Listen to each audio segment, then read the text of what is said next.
Buena YouTube.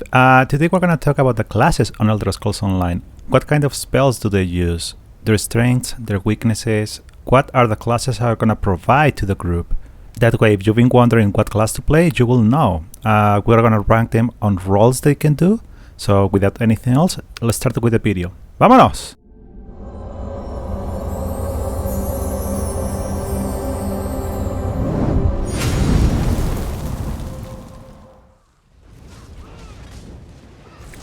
Okay, let's start with the Dragonknight. The Dragon is gonna specialize on fire damage and poison damage, depends on how you're gonna use it, stamina or magicka. This is the best class to tank, thanks to some passives as Iron Skin, which is gonna increase the amount of damage you can block, Burning Heart, which is gonna increase your healing received, and Scaled Armor, which is gonna increase your spell resistances. Now, as you know, whenever you are blocking, you are not going to have any stamina recovery. To help with that, there is a passive called Helping Hands, which is going to restore you stamina whenever you cast an Earthen Heart ability. One really important ability is going to be Igneous Shield, which is going to give you a little shield, and with that passive, it's going to restore you stamina, which is going to help you a lot if you are learning to tank. Something that also helps a lot as a tank is that this class already has some abilities to get some CC, which is like Talons and Chains. Now, what can you provide to the group as a DK? One of the abilities is going to be Engulfing Flames, which you are going to allow the group DPS to do more fire damage, which, as you guys know, this is the element that is doing more damage on every class right now. As a tank or stamina DPS, you can use the ability Stone Giant, which you are going to be able to stagger. All you gotta do is apply 3 stacks and that's it. That will allow more damage on the target. Now let's talk a little about the ultimates. The first one is going to be Standard, which is going to create a big area, the one that is going to be doing damage to every enemy that is on the AoE, and it's going to increase your damage done and received. This is the ultimate that you're going to be using on PvE, either as stamina DPS or magicka DPS. Next we have the Dragon's Leap. This, as the name says, you're going to be doing a leap, which is going to do a lot of damage and you can get a shield after you leap. This one is mainly used on PvP. The last one is Magma Shell. As you can see, your skin is going to be hardened as a rock, which will limit the damage you can receive by the 3% of your maximum health. It is an amazing ult on the tank when you might be in danger. Now let's rank it. As I told you, this is the tank by excellence. As a healer, you don't really have passives to help the group. As a stamina DPS, it is a really good option since you can apply the stagger. As a magicka DPS, it is being used a lot because you can use Sense. The only issue is you're going to be on melee range. Now, have in mind, this is my personal opinion with my experience on endgame content.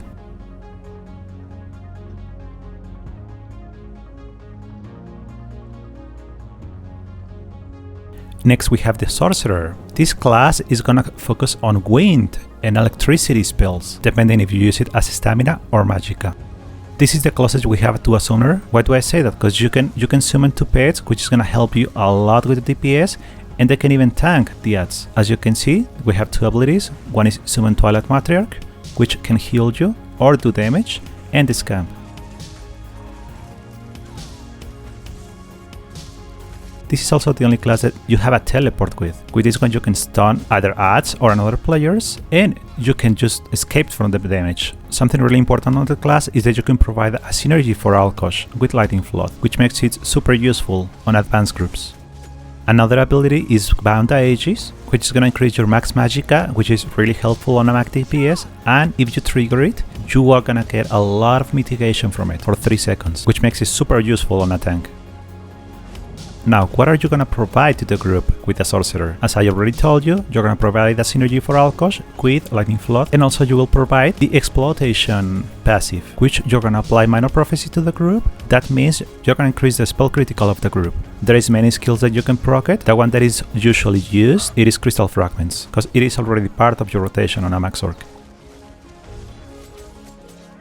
Now, the ultimates, the first one is going to be Negate, which you are going to summon a sphere. There are 2 morphs. The first one is going to damage all the ads that are inside of the sphere, and the second one is going to heal your teammates. This one is really helpful to suppress some of the negative effects that the enemies can do. The second ultimate is Atronach. As the name says, you are gonna summon an Atronach, which is gonna fight on your side. Now, if a teammate does a synergy, you're gonna give that teammate and your Atronach Major Berserk, which is gonna increase their damage done by 10%, which is a lot. This is the ultimate that mostly you're gonna be using as a DPS on PvE, either Stamina or Magicka. The third ultimate, it is Overload. Your hands are gonna be lightning. So if you do light attacks, you're gonna send some lightnings to them. So as we do, we shoot it, pew, pew, pew. If you do heavy attacks, you're gonna blast the enemies on an area. You just gotta remember your heavy attack is gonna be melee, so you're gonna be close to them.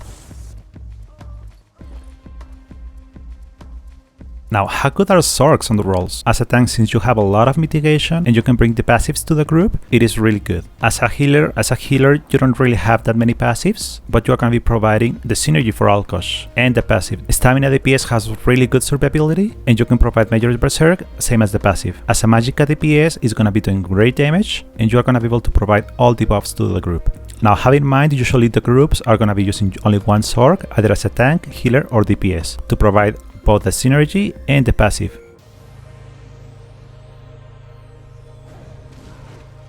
Up next we have the Nightblade, which is gonna be the crit king and survivability. Why do I say that? As you can see on the passives, with Hemorrhage, it's gonna increase your critical damage, and you're gonna provide minor savagery. Also, as you can see, you have many passives, so you can gen your ultimate really quickly. This class also has a lot of tools to heal yourself and mitigate damage. Thanks to this, they are great tanks and amazing DPS. Sadly, you are not going to provide anything to the group that is going to help them unless you are going to be on a stamina composition. Because all you need is have an assassination ability slotted, so you can apply minor savagery, which is going to increase your weapon critical rating for the group. So as I already said, this is an amazing class where you can survive a lot of things, which makes them the perfect class to do solo content. Now for the ultimates, first one is gonna be Soul Harvest, which has a cost of 70 ultimate. That makes it the cheapest ultimate on the game. This ultimate will allow you to do DPS to the target and will increase the damage that the group does. With one of the morphs, every time you kill an enemy, you're gonna restore Magicka, and with the other one, you're gonna get a lot of resources. The second ultimate is Soul Shred. With this one, you're gonna cast a rune, dealing magic damage and stunning all the enemies on the rune. Now, if a teammate does the synergy on this, it's gonna do damage to all the enemies and heal the group for the damage cost. The last ultimate is Consuming Darkness, which will give you major protection, and it's gonna reduce the damage from the people that are on the AoE. If a teammate does the synergy, it will heal the group for 21k over 4 seconds. Now let's rank them. As I already told you, Nightblades are great tanks, thanks to all the tools to mitigate and heal yourself. Doesn't have passives to help the group as a healer. A Stamina DPS is a great option, since you are gonna provide critical damage to the group on stamina compositions. In Magicka DPS, they're gonna do great single target damage, but they're gonna lack some AoE damage.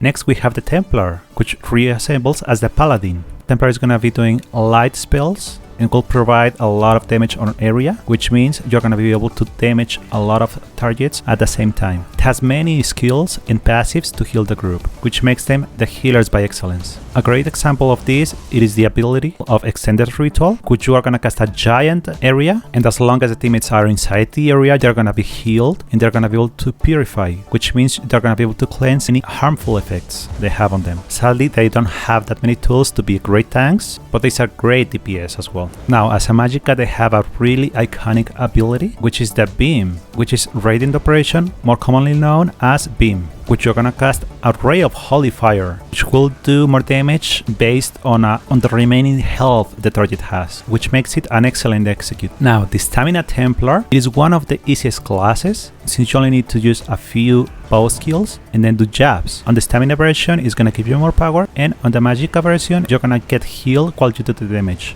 As I said, this allows it to be the easiest class, and you'll be able to do a lot of DPS. Now, what are you going to provide as a Templar to the group? Now, with the Illuminate passive, you're going to need to cast a Dawn's Wrath ability to provide minor sorcery to the group, which is going to increase everyone's spell damage. Now, the ultimates of this class are Nova, which you are going to cast a Fragment of the Sun, which will damage the enemies on the AoE and reduce their damage done. This is commonly used on a healer as a defensive ult, where you know the group is going to receive a lot of damage. The second ultimate is Radial Sweep. As the name says, you will swing your spear with Holy Vengeance, making damage on a cone. This is the ultimate that you're gonna be using as a Magicka or Stamina DPS for single target. The last ultimate, it is Rite of Passage. With this one you will pray and heal your group for 4 seconds. The only issue with this ultimate is that you are gonna need to stand still or you are gonna stop casting it and stop healing your teammates. Now, how do I rank the Templar on different roles? As I already told you, these are not really good tanks. It is the healer by excellence. As a Stamina DPS, it's the easiest class to do damage and you will do good damage. As a Magicka DPS, thanks to your tools, you're gonna be able to do a lot of damage while you get healed, but you may struggle with your sustain. Now we have the Warden.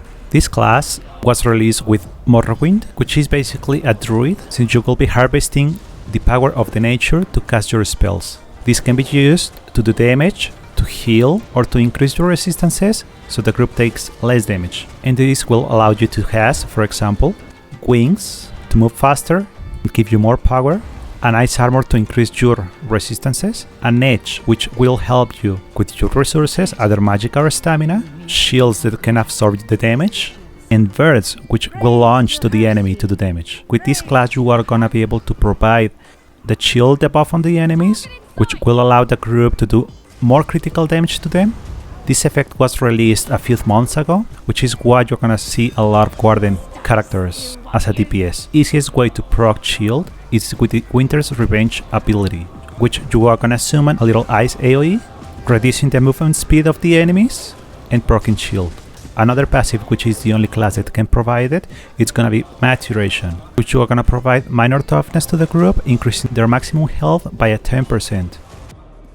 Now the first ultimate, it is Wild Guardian, which is gonna allow you to summon a bear to fight along you, which will do a great damage. You are gonna be able to control who you want the bear to damage, and once you cast the ultimate, the Grizzly will maul an enemy, which will do more damage if they are on execute range. That means below 25% of health.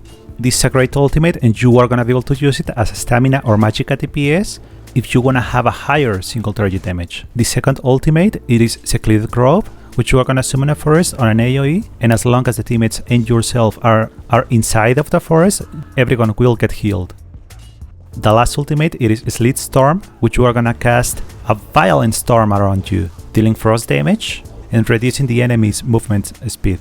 You will also give your group major protection, reducing your damage taken. As you can see, the Wardens have way too many tools to reduce the damage and heal yourself and the group, which makes them amazing tanks and healers. And as a DPS, this doesn't change. You are gonna be able to provide a lot of damage and good debuffs to increase the group damage. All this makes the Warden one of the most balanced classes on the game, which will allow you to play any role you want. The last class is the Necromancer, which was released with the expansion of Elsewhere. This class, will allow you to manipulate the Fallen, to revive them and let them fight along you. This class you can summon from the dead, a mage, an archer, or use the corpses of the Fallen to heal yourself and the group or do damage. You can wear a Bones armor to increase your resistances, cast a Bone Shard to increase your damage and reduce their resistances. Make an altar to make the enemies enter in panic and stop fighting you. As you can see, this class has many skills, really fun and really dynamic. Now, what are you gonna provide to the group with the Necromancer? This is one of the classes that doesn't matter your role, you are gonna be able to provide with your ultimate the Colossus, a debuff, which will allow you the group to do more damage to all the enemies, which makes it an excellent tank, healer and DPS. Now, as I already told you, with the Bone Shard, you're able to damage the enemies inside the area and reduce their resistances. Now, if you are a support, which means a tank or healer, you can use Empowering Grasp, which you will cast 3 areas. Those areas will snare the enemies and stun them. And all the teammates on the areas are gonna get their light attacks empowered for more damage. Now let's see the ultimates. As I already said, the first one is gonna be the Colossus, which will get summoned and smash the ground 3 times, dealing a lot of damage and applying the debuff so the group can increase their damage by a 10%. This is the ultimate that will allow you to play this class on any role. The second ultimate is the Bone Goliath transformation. As the name says, you are gonna transform on a Goliath, which will increase your health by 30k. Now with the morphs, you are gonna be able to do a lot of damage as well, depending on the morph, and one of them will allow you to do damage on an AoE. The third ultimate is Reanimate. As the name says, you can bring back up to 3 allies, so they can fight along your side again.